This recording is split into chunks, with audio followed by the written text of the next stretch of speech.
রূপগঞ্জে one stop service নাগরিক সেবা প্রদান। এই বিষয়ে বিস্তারিত দেখুন আমাদের সহকর্মী বিপ্লব হাসানের রিপোর্টে।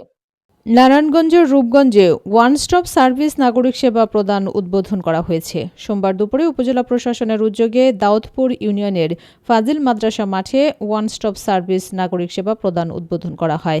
উদ্বোধন অনুষ্ঠানে সভাপতিত্ব করেন রূপগঞ্জ উপজেলা নির্বাহী অফিসার সাইফুল ইসলাম জয়।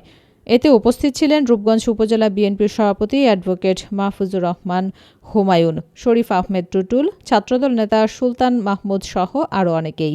এ সময় উপজেলা নির্বাহী অফিসার সাইফুল ইসলাম জয় বলেন, শিক্ষা, সেবা সংক্রান্ত, কৃষি, মৎস্য ও প্রাণী সম্পদ, স্বাস্থ্য, যুব উন্নয়ন ও সমবায় সমিতি, পরিবার পরিকল্পনা, ভূমি, শোক ব্যবস্থাপনা সংক্রান্ত সহ নানা ধরনের সেবা নিতে সেবা গ্রহীতাদের উপজেলা প্রাঙ্গণে আসতে হয়।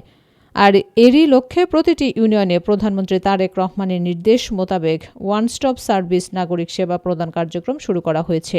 এখন থেকে কাছে থেকেই সেবা গ্রহীতারা সেবা পাবেন, কষ্ট করে উপজেলা পরিষদ এলাকায় যেতে হবে না। নির্বাচনী ভোটার ইশতেহার হিসাবে বলেছিল সরকারি অফিসের সেবামূলক যে কার্যক্রম, এটা নিয়ে মানুষের দোরগোড়ায় পৌঁছাবেন, সেই কথা আজকে তিনি রেখেছেন। আমরা সাধারণ জনগণ হিসাবে দেশনায়ক জনাব তারেক রহমানকে ওনার কথা রাখার জন্য ধন্যবাদ জানাচ্ছি। সেই সাথে একজন ব্যক্তি যে কোনো সেবা গ্রহণের জন্য তাকে উপজেলা পরিষদে যেতে হচ্ছে, সারাদিন বসে থাকতে হয়। তো সেটা থেকে মুক্তি দেওয়ার জন্য মূলত আমরা ইউনিয়ন পর্যায়ে সরকারি সকল দপ্তর এনেছি। কোনো মানুষের যে কোনো ধরনের সমস্যায় তারা এখানে এসে বললে আমরা সাথে সাথেই সেটি সমাধান করে দিচ্ছি। এটি মূলত ওয়ান স্টপ সার্ভিস।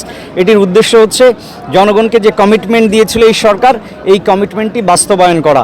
এবং সরকারের অনেক সেবা রয়েছে যেগুলো যারা বৃদ্ধ মানুষ যারা রয়েছেন, প্রতিবন্ধী মানুষ যারা রয়েছেন, তারা অনেক সময় উপজেলা পরিষদ চত্বরে যেতে তাদের কষ্ট হয় কিংবা যেতে পারেন না। সেই সকল মানুষকে সেবা পৌঁছে দেওয়ার জন্যই মূলত আমরা ইউনিয়ন পরিষদে এই সেবাগুলো এনেছি।